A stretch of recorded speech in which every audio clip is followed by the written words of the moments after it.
और सबसे पहले बात करेंगे गांव की सरकार की। पंचायत चुनाव के लिए काउंटिंग थोड़ी देर में शुरू होगी। काउंटिंग जयपुर कॉमर्स कॉलेज में 15 पंचायत समितियों की मतगणना होगी। तो ये बड़ी खबर आपको बता दें कि पंचायत समिति गणना के बाद जिला परिषद की मतगणना होगी। जिला परिषद के वार्ड 1 से 33 के लिए मतगणना होगी। तो पंचायत चुनाव के लिए आज काउंटिंग है और पंचायत समिति की गणना के बाद जिला परिषद की मतगणना की जाएगी।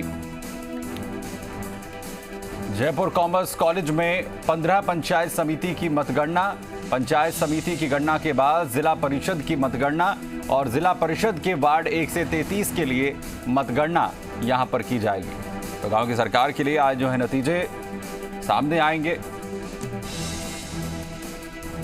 पंचायत समिति की गणना के बाद जिला परिषद की भी मतगणना जो है वो की जाएगी। तो नतीजों का दिन, पंचायत चुनाव के काउंटिंग थोड़ी ही देर में शुरू होगी। जयपुर कॉमर्स कॉलेज में 15 पंचायत समिति की मतगणना होनी है और पंचायत समिति की गणना के बाद जिला परिषद की मतगणना होगी। जिला परिषद के वार्ड 1 से 33 के लिए मतगणना की जाएगी। दीपक गोयल जी मीडिया संवाददाता खबर पर जानकारी के साथ जुड़ रहे हैं। दीपक, कितनी देर में शुरुआत हो जाएगी मतगणना की और आज के दिन को लेकर किस तरीके की तैयारियां की गई हैं?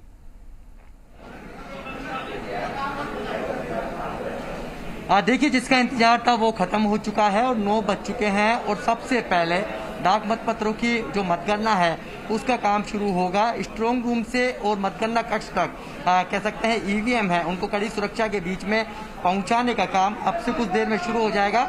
रिटर्निंग अधिकारी के साथ सहायक रिटर्निंग अधिकारी हैं, उन्होंने अपने अपने मतगणना कक्षों में मोर्चा संभाल लिया है। इसके साथ में जो कह सकते हैं प्रत्याशियों के जो एजेंट हैं वो भी पूरी तरीके से मतगणना कक्षों पे पहुंच चुके हैं। जिला निर्वाचन अधिकारी अंतर सिंह नेहरा लगातार राउंड पर हैं, वो हर कक्ष में जाकर व्यवस्था का जायजा ले रहे हैं। और जो तस्वीरें आप देख पा रहे हैं कि सबसे पहले डाक मतपत्रों की मतगणना होगी और डाक मतपत्र यहाँ पर आ चुके हैं और डाक मतपत्र की मतगणना के बाद स्ट्रांग रूम से ईवीएम को लाया जाएगा और ईवीएम को सबसे पहले पंचायत समिति मेंबर, क्योंकि जयपुर के अंदर 22 पंचायत समिति हैं और 22 पंचायत समितियों के करीब 1242 के करीब कैंडिडेट्स हैं, उन्होंने चुनावी मैदान में ताल ठोक रखी है।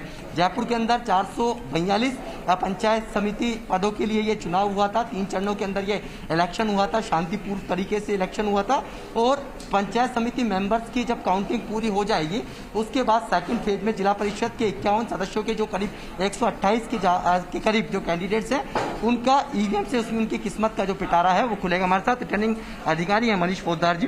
सर, पहले सबसे पहले किसकी मतगणना होगी? अभी जो है डाक मतपत्र की गणना हो रही है और पंचायत समिति की डाक मतपत्रों की पहले हो रही है। उसके बाद जैसे इसकी समाप्त हो जाएगी तो हम जिला परिषद के डाक मतपत्र लेंगे और 7:30 बजे तक इनकी हो जाती है तो वेल एंड गुड, नहीं तो 7:30 बजे इसके साथ पैरेलल हम ईवीएम से जो है मतगणना प्रारंभ करा देंगे। सर, कब तक पहला परिणाम माना जाएगा? पहला परिणाम तो ये है कि इस बार एक ही टेबल पर एक ही जो है पंचायत समिति की गणना स्टार्ट की गई है। तो कम से कम मेरा मानना ये कि शुरुआती 5 राउंडों के बाद पहला परिणाम आ जाएगा। देखिए, शुरुआती 5 राउंडों में पहला परिणाम आ जाएगा और करीब 335 टेबलों पर इन प्रत्याशियों के भाग्य का फैसला आज होने जा रहा है। ये जो आप टेबल्स देख रहे हैं जाली के पीछे, ये कह सकते हैं प्रत्याशियों के एजेंट हैं और जो मतगणना कर्मी हैं इन्होंने मोर्चा आज संभाल लिया है। सबसे पहले जो सरकारी जो कार्मिक हैं जिन्होंने डाक मतपत्र के जरिए अपने मतदान का इस लोकतंत्र के अंदर हिस्सेदारी निभाई थी, अपने इस लोकतंत्र में अपनी आहुति दी थी और इस लोकतंत्र को मजबूत बनाने के लिए राजस्थान के 6 जिलों में करीब 64% तक मतदान हुआ था और जयपुर की यदि हम बात करें तो 3 चरणों में 64% मतदान दर्ज किया गया था। हालांकि देखिए, अब इसके बाद वो प्रक्रिया शुरू होगी जब पंचायत समिति मेंबर्स की इलेक्शन काउंटिंग के बाद जो कैंडिडेट्स जीतेगा या कह सकते हैं कि जो कैंडिडेट्स जीतेगा उनको फिर से बाड़ाबंदी के अंदर ले जाया जाएगा और फिर से बीजेपी और कांग्रेस दोनों ही चाहते हैं कि पंचायत समिति में उनका प्रधान बने और जिला परिषद में उनका प्रमुख बैठे। हालांकि जोड़ तोड़ है अब इस हार जीत के फैसले के बाद शुरू होगा। ये देखिए, स्ट्रांग रूम से स्ट्रांग रूम्स में ईवीएम रखी हुई है है और कड़ी सुरक्षा के बीच में इन स्ट्रॉन्ग रूम ईवीएम से स्ट्रॉन्ग रूम से और मतगणना कक्ष तक इनको ले जाया जा रहा है। यानी कि करीब 1370 जो जिला परिषद और पंचायत समिति के जो कैंडिडेट्स हैं उनकी किस्मत है इस ईवीएम के अंदर मतदाताओं ने 3 चरणों के अंदर कैद की थी।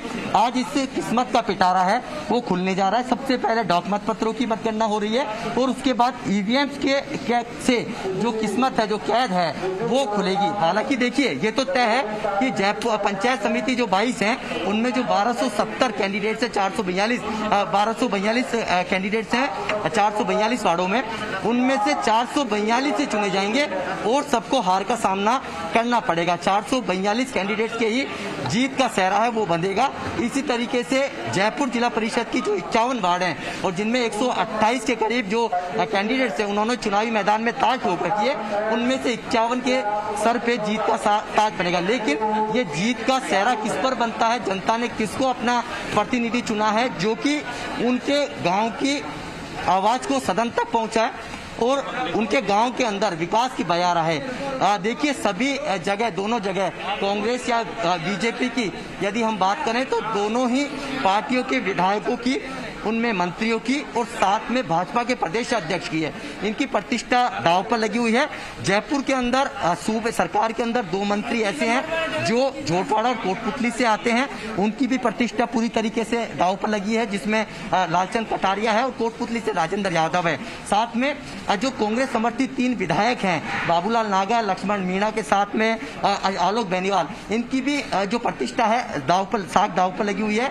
साथ में बाबूलाल नागर ने अपने पुत्र वधू को चुनावी मैदान में उतारा है पंचायत समिति मेंबर्स के लिए, साथ में अपने पुत्र विकास नागर को भी उन्होंने चुनावी मैदान में उतारा है। यानी कि इन 6 यदि जिलों की यदि हम बात कर लें तो वंशवाद की जो बेल है उसको बढ़ाने का काम इन नेताओं ने किया है, क्योंकि इस बार जो टिकट वितरण की जो जिम्मेदारी थी विधायकों के पास थी।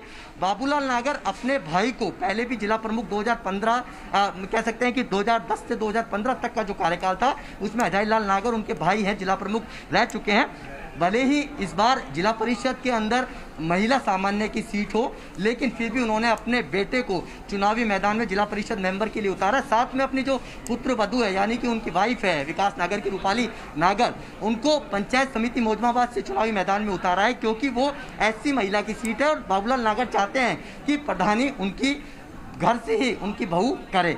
यानी कि इस तरह से जोधपुर के अंदर और या सवाई माधोपुर की यदि हम बात करें तो वंशवाद को बढ़ाने के लिए विधायकों ने अपने किसी न किसी घर के मेंबर को चुनावी मैदान में उतारा है। यदि हम भरतपुर की यदि बात करें तो आज पूरी हार जीत का फैसला विधायकों की जो साख है, जो प्रतिष्ठा दांव पर लगी हुई है, कौन कितना खरा उतरता है, ये सारी तस्वीर है करीब पंचायत। बिल्कुल, ये पूरी तस्वीर जो है वो आज साफ हो जाएगी। आप बने रहिए दीपक हमारे साथ, वापस मैं आपके पास यहाँ पर लौटूंगा और थोड़ी देर में जो नतीजे हैं वो भी सामने आने यहाँ पर शुरू हो जाएंगे। काउंटिंग जिस तरीके से शुरू होगी, डाक पत्रों की जो गणना है वो इस वक्त यहाँ पर की जा रही है। भरत भी हमारे साथ यहाँ पर जयपुर से जुड़ रहे हैं। भरत, कहाँ मौजूद हैं इस वक्त? काउंटिंग की प्रक्रिया किस तरीके से शुरू हुई है, क्या इंतजाम है आज के दिन को लेकर?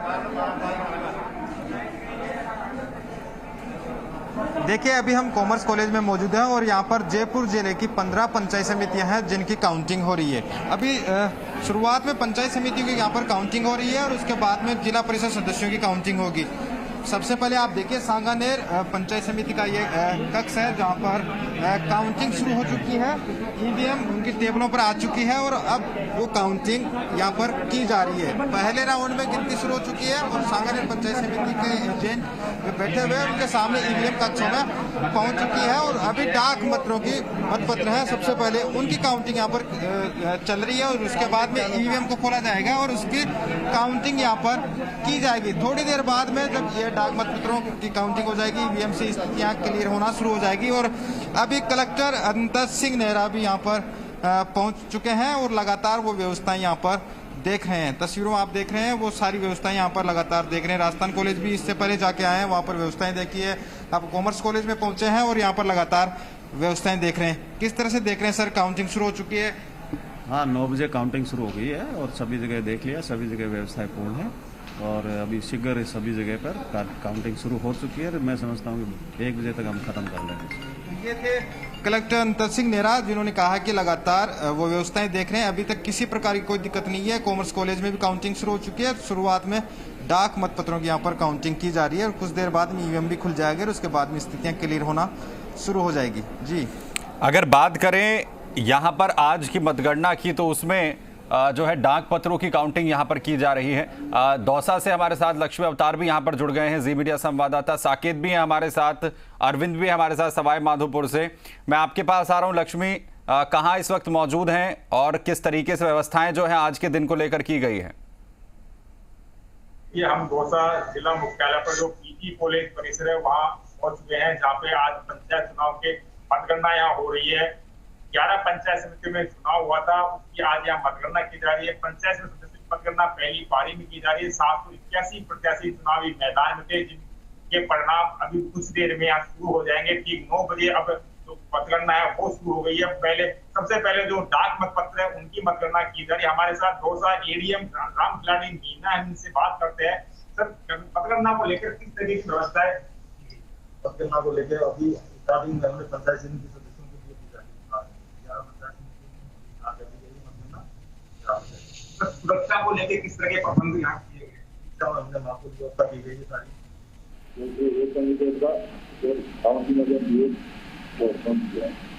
तो देखिए, जो सुरक्षा व्यवस्था है उसको लेके भी माकूल बंदोबस्त किए गए हैं। साथ ही जो पार्टियां लगातार दावा कर रही थी जीत का, उनका जो परिणाम आने के बाद साफ हो जाएगा कौन जीता कौन हारा, किसके सिर पे जीत का सेहरा बंधा। जो सुरक्षा व्यवस्था उसको लेकर कड़े प्रबंध किए गए हैं। जो मतगणना स्थल है उसके सामने का जो मार्ग है उसे पूरी तरह से बैरिकेड करके बंद कर दिया गया है। साथ ही मतगणना स्थल पर जो प्रत्याशी थे उनके केवल एक ही काउंट एजेंट को प्रवेश दिया गया है, जब उसका नंबर आएगा तो वो मतगणना कक्ष में पहुंचेगा। 11 मतगणना कक्ष बनाए गए हैं। कुल जो 11 पंचायत समितियां वो पहली पारी में होनी है। उसके बाद में जो दूसरी पारी है उसमें जिला परिषद के सदस्यों को लेकर मतगणना होगी। 29 दौसा जिले में वार्ड है जिसके लिए मतगणना होगी। किसका जिला प्रमुख बनेगा, कौन प्रधान बनेंगे, वो बाद में देखा जाएगा। लेकिन फिलहाल जो पार्टी प्रत्याशी है वो अपनी जीत को लेकर आश्वस्त है। कुछ देर बाद जब परिणाम साफ होगा तो ये क्लियर हो जाएगा कि कौन जीता कौन हारा। वहीं जो पार्टियों के नेता है कहीं न कहीं उनकी बड़ी साख भी दाव पर है। दौसा विधायक मुरारलाल मीणा और जो जीआर खटाना बांदीपुर विधायक है वो कहीं न कहीं पायलट ग्रुप से आते हैं, तो उनकी साख दाव पर। तो वहीं गहलोत सरकार में जो मंत्री है ममता भूपेश और उद्योग मंत्री प्रसाद लाल मीणा, उनकी साख भी दाव पर है। कहीं न कहीं ये कह सकते हैं कि ये इन नेताओं के कामकाज का मूल्यांकन भी इस परिणाम के बाद साफ होगा कि कितना इनकी इलाके में पकड़ है, कितना लोग इनको मानते हैं, ये एकदम साफ हो जाएगा। जी बिल्कुल, ये तस्वीर भी जो है वो कम से कम साफ होगी कि जो तमाम दिग्गज हैं जिन पर बड़ी जिम्मेदारी थी, आखिर उस चेहरे पर कितना भरोसा जो है एक बार फिर से लोग जताते हैं। ये भी तस्वीर अब जो है कुछ देर के बाद साफ हो जाएगी। साकेत भी हमारे साथ, साकेत सिरोही में है और कहाँ इस वक्त मौजूद हैं साकेत, और किस तरीके से जो है मतगणना शुरू हुई है और क्या इंतजाम है आज के दिन में?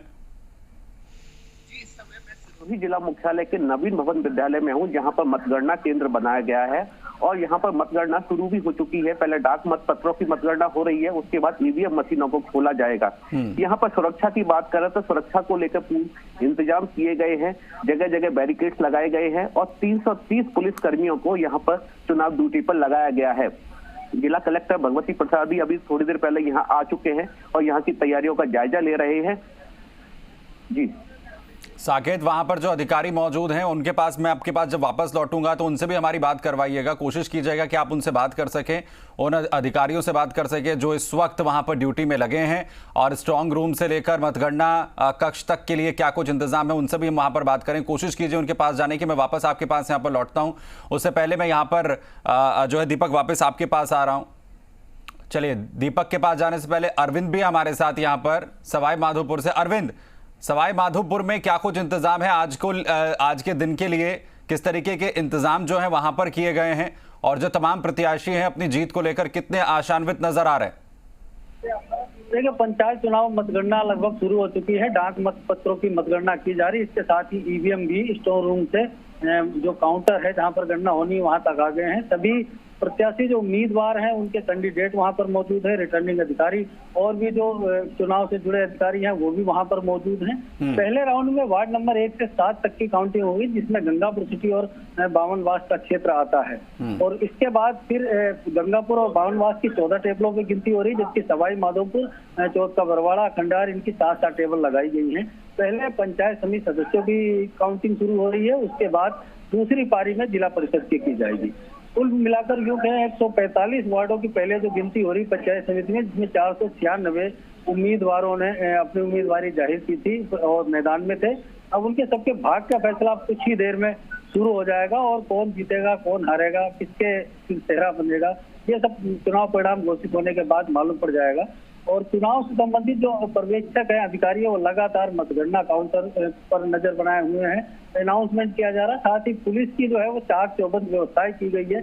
यहाँ से तकरीबन 200 मीटर तक बैरिकेड लगाया गया, जिसके अंदर किसी तरह के कोई वाहनों को प्रवेश नहीं दिया जा रहा है। साथ ही यहाँ पर मेटल डिटेक्टर लगाया हुआ है, जो भी लोग मोबाइल या अन्य उपकरण लेकर आते हैं उनको यहाँ पर रोका जाता है। इसके साथ साथ ही जो समर्थक है वो बहुत सारे भारी संख्या में यहाँ बाहर ग्राउंड के बाहर वहां पर मौजूद है। वो सब अपने अपने जो प्रत्याशियों को उनकी जीत की उम्मीद लेकर यहाँ पर आए हैं। हर जगह की बात करें तो पुलिस जाब्ता हर जगह तैयार है, कुछ सशस्त्र सेना भी तैयार की गई है, इसलिए कि किसी तरह कोई अफवाह नहीं है, शोरगुल नहीं हो, हल्ला नहीं हो। इसके अलावा अतिरिक्त जाब्ता भी तैयार किया गया है। फिलहाल अभी काउंटिंग जारी है।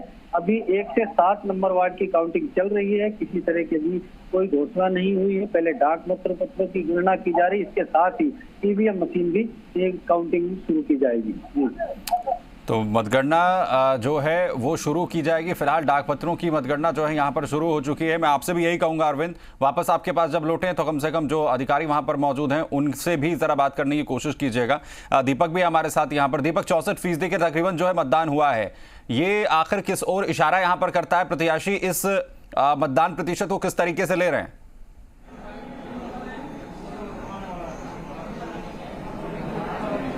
हर कोई ग्रामीण चाहता है कि उसके गांव का विकास हो, जिस पंचायत में रहते हैं वो डेवलप हो, और इसी कारण वो हर 5 साल में अपने प्रतिनिधि को चुनकर सदन में भेजता है। सरपंच, पंच से लेकर सरपंच या पंचायत समिति मेंबर या प्रधान या जिला परिषद मेंबर या जिला प्रमुख या शहरी सरकार के अंदर पार्षद से लेकर मेयर, तो हर कोई चाहता है कि उसका शहर के तरह गांव के अंदर विकास हो, इसी को लेकर वो वोट देता है। हालांकि देखिए, सरपंच का इलेक्शन जितना अलग होता है उतना ही जिला परिषद और पंचायत समिति के मेंबर्स का इलेक्शन होता है। यहाँ पार्टी के बेसिस पे वोट डाले जाते हैं और सरपंच का जो इलेक्शन होता है वो व्यक्तिगत खुद अपने दम पर लड़ता है। देखिए, जिस घड़ी का इंतजार था कि स्ट्रॉन्ग रूम से जो ईवीएम है वो मतगणना टेबलों तक पहुंच चुकी है, अब से कुछ देर बाद ये ईवीएम खुलेगी और किस्मत का पिटारा है वो अब खुलने जा रहा है। जो तस्वीरों में आप देख पा रहे हैं ये अलग अलग पंचायत समितियों की, क्योंकि 22 पंचायत समिति है, 22 रूम्स के अंदर ये मतगणना हो रही है। 335 टेबल इसके लिए लगाई गई है। राउंड वाइज राउंड परिणाम आते जाएंगे। जयपुर के अंदर 22 पंचायत समितियां हैं। 22 पंचायत समितियों में 442 वार्ड है और 442 वार्डों में के पदों पर कह सकते हैं कि 1242 कैंडिडेट चुनावी मैदान में उन्होंने ताल ठोक रखी है। बीजेपी, कांग्रेस और आरएलपी तीनों ही पार्टियों ने अपने अपने प्रत्याशियों को चुनावी मैदान में उतारा है। साथ में जो जिन्हें बीजेपी कांग्रेस से टिकट नहीं मिला, तो कुछ लोग ऐसे थे जो कि अब तक पार्टी का झंडा उठाते रहते थे, लेकिन अब उन्होंने निर्दलीय के रूप में उन्होंने चुनावी मैदान में ताल ठोकी और चुनाव में जीता। तो आप ये तस्वीरें में आप जो देख पा रहे हैं वो ये ईवीएम्स की है और ईवीएम्स को अब खोला जा रहा है। बिल्कुल दीपक, ये तस्वीरें कम से कम अपने दर्शकों को हम यहाँ पर दिखा रहे हैं किस तरीके से आपके दिए हुए वोट के जो नतीजे हैं वो अब कुछ देर के बाद सामने आने वाले हैं। पूरी तरीके से तैयारियां जो हैं यहाँ पर और साथ ही प्रक्रिया पूरी यहाँ पर जो है वो शुरू हो चुकी है। हमारे साथ निमिषा गौड़ जी हैं, बीजेपी की तरफ से जुड़ रही हैं, और साथ ही हमारे साथ राजेंद्र मेघवाल साहब कांग्रेस की तरफ से जुड़ रहे हैं। आप दोनों का बहुत स्वागत है। और सबसे पहले निमिषा गौड़ जी, मैं आपके पास आ रहा हूँ, क्या उम्मीद कर रही हैं आज? सुमित जी, जिस तरह से 6 जिला पंचायतों के जो चुनाव है उसमें राजस्थान की कांग्रेस सरकार के प्रत्याशियों के परिवार ने हिंसा की, अपहरण करने की कोशिश की और अपनी दबंगई दिखाते हुए प्रशासन को जो धमकाया है, उससे इनका भय और चुनाव में हार की एक जो अनुमान जो है वो इन्होंने लगा लिया है। तो आज कांग्रेस की सरकार राजस्थान में जो बैठी है वो 6 जिलों के पंचायत चुनाव में हारती सी दिख रही है, और हार ऐसी होने वाली है कि मुंह की खाने वाले हैं, क्योंकि जनता का विकास करेंगे, विकास के नाम पे कल्याणकारी योजना लाएंगे, ऐसे कागजों में घूमती रही योजनाएं, सार्थकता कुछ नहीं आई। और कोविड की महामारी के कुप्रबंधन ने जनता त्राहिमाम करती रही, और ये कभी होटल में कैद हो गए, कभी ये अपने आशियाने में कैद हो गए। तो ऐसी वर्चुअल सरकार से जनता हार चुकी है, और राजस्थान की जनता चाहे इन्होंने कितनी भी दबंगई दिखाई, धमकाया, लेकिन परिणाम जो है निश्चित तौर पे भारतीय जनता पार्टी के कार्यकर्ताओं की अथक मेहनत प्रयास से सफल होने वाले हैं। जी राजेंद्र मेघवाल साहब, क्या उम्मीद कर रहे हैं आज के दिन को लेकर? देखिए, नतीजे बिल्कुल हमारे पक्ष में आएंगे, और निश्चित रूप से जैसा कि निमिषा जी ने कहा, इनकी मतलब शब्दों में साफ हताशा झलक रही है कि ये कह रही हैं कि साहब दबंगई की है, ये की। अरे भाई, राजस्थान के अंदर लोकतांत्रिक सरकार है और कानून से राज चलता है। यहाँ पे कोई अगर किसी को शिकायत है तो चुनाव आयोग में जाके शिकायत कीजिए। इस तरीके के अखबार मतलब चैनल्स पे बैठकर आरोप लगाने से कुछ नहीं होगा। चुनाव संपन्न हो चुका है, और अब जो परिणाम आएंगे ना, उन परिणामों को देखते जाइए। हमारी सरकार ने विगत 15-16 महीने के काल में जो बेहतर प्रबंधन किया है, आज जो राजस्थान है देश के अंदर सबसे कम कोरोना संक्रमित हमारे यहाँ पे हैं। सिर्फ परसों का आंकड़ा था 81 थे, जबकि पूरे देश में हजारों मामले आ रहे हैं। और पूरी तरीके से जहां तक वैक्सीनेशन की बात हो, हमारे साथ में वैक्सीनेशन समय पे ना मिलने के बावजूद भी हमने जो त्रिस्तरीय व्यवस्था की वैक्सीनेशन की, मतलब राज्य से लेकर ब्लॉक स्तर तक, ग्राम स्तर तक, उसके अच्छे परिणाम आए। हमने एक्सेस मतलब ज़्यादा वैक्सीन लगाए, और हमने करीबन 0.2 ऊपर जाके अपना मतलब बेहतर यूटिलाइजेशन किया वैक्सीनेशन का। पहले ये लोग आरोप लगाते रहे कि नहीं साहब वैक्सीन वेस्ट हो गई, जबकि ये केंद्र सरकार ने और संसद में ये कहा कि राजस्थान ने जितने डोज दिए गए उससे ज्यादा, क्योंकि हर वैक्सीन के अंदर 10 से ज्यादा ही डोज निकलते हैं, तो हमने उनको बहुत तरीके से लगाया। और आज राजस्थान पूरी तरीके से सुरक्षित हाथों में है, चाहे स्वास्थ्य की दृष्टि से देखो, चाहे रोजगार की बात हो। मैं आपको इस संदर्भ में यह बताना चाहता हूं कि हम उस दल से संबंध रखते हैं जिस दल ने इस देश के अंदर पंचायती राज संस्थानों की स्थापना की। 2 अक्टूबर 1959 की तरफ देखिए, पंडित जवाहरलाल नेहरू ने राजस्थान के नागौर के अंदर पंचायती राज संस्थानों की स्थापना की। उसके बाद जो राजीव गांधी जी का सपना था कि जो पंचायती राज संस्थानों को संवैधानिक मान्यता हो, चाहे वंचित वर्गों को, महिलाओं को आरक्षण 33% आरक्षण देने की बात हो, तो 24 अप्रैल 1992 को मतलब केंद्र सरकार ने, तब की केंद्र सरकार ने दिया। और आज ये बात कहते हैं कि साहब ये देश में लोकतंत्र की बात है। देश में आज महंगाई किस स्तर पर पहुंच चुकी है, गैस सिलेंडर की बात हो, चाहे पेट्रोल डीजल की बात हो, चाहे रोजगार की बात हो, ये सरकार पूरी तरीके से, केंद्र की सरकार विफल है। और राजस्थान के अंदर ये जो भाजपा के जो विपक्षी दल के रूप में हमारे सामने बैठे हैं लोग, ये अपनी रचनात्मक विपक्ष की भूमिका निभाने में विफल हैं पूरी तरीके से। इनके नेताओं में आपस में कोई समन्वय नहीं है, कोई तालमेल नहीं है, एक दूसरे के ऊपर आरोप लगाते हैं, एक दूसरे के ऊपर छीटाकसी करते हैं, हल्के शब्दों का इस्तेमाल करते हैं, और पूरी की पूरी तरीके से अब ये सीएम इन वेटिंग के रूप में 6-7 आदमी पूरे प्रदेश में घूम रहे हैं। केंद्रीय मंत्री हो, चाहे यहाँ के स्थानीय नेता हो, चाहे वसुंधरा जी हो, ये सारे के सारे। जी मैं निमिषा गौर जी आऊंगा आपके पास, मैं आऊंगा आपके पास, मैं वापस आऊंगा। कई चीजों का जिक्र हो गया यहाँ पर, अब पंचायत चुनाव हो, लेकिन तमाम चीजों का जिक्र हो गया। महंगाई का भी जिक्र हो गया है, गैस सिलेंडर का भी जिक्र हो गया है, पेट्रोल डीजल के बढ़ते दामों का भी जिक्र हो गया है, वैक्सीनेशन का भी जिक्र जो है वो यहाँ पर राजेंद्र मेघवाल साहब ने कर दिया है। लेकिन क्या ये तमाम चीजें पंचायत चुनाव के अंदर असर डालेंगी ग्राउंड पर? आखिर जो सबसे करीबी कोई प्रत्याशी, कोई उम्मीदवार जो है वो होता है, कोई जनप्रतिनिधि जो है किसी जनता के पास सबसे अगर करीब होता है तो पंचायत चुनाव का, तो क्या ये तमाम चीजें जो हैं वो पंचायत चुनाव में भी असर डालेंगी? वापस आऊंगा इसी के साथ, एक छोटा सा ब्रेक हमें यहां पर लेना है। मेरे साथ मेरे तमाम सहयोगी जो है वो भी यहां पर बने हुए हैं, गांव की सरकार की पल पल की अपडेट आप तक पहुंचा रहे हैं, नतीजों का दिन, बड़ी कवरेज लगातार जारी है। छोटा सा ब्रेक ले रहे हैं, वापस लौटते हैं।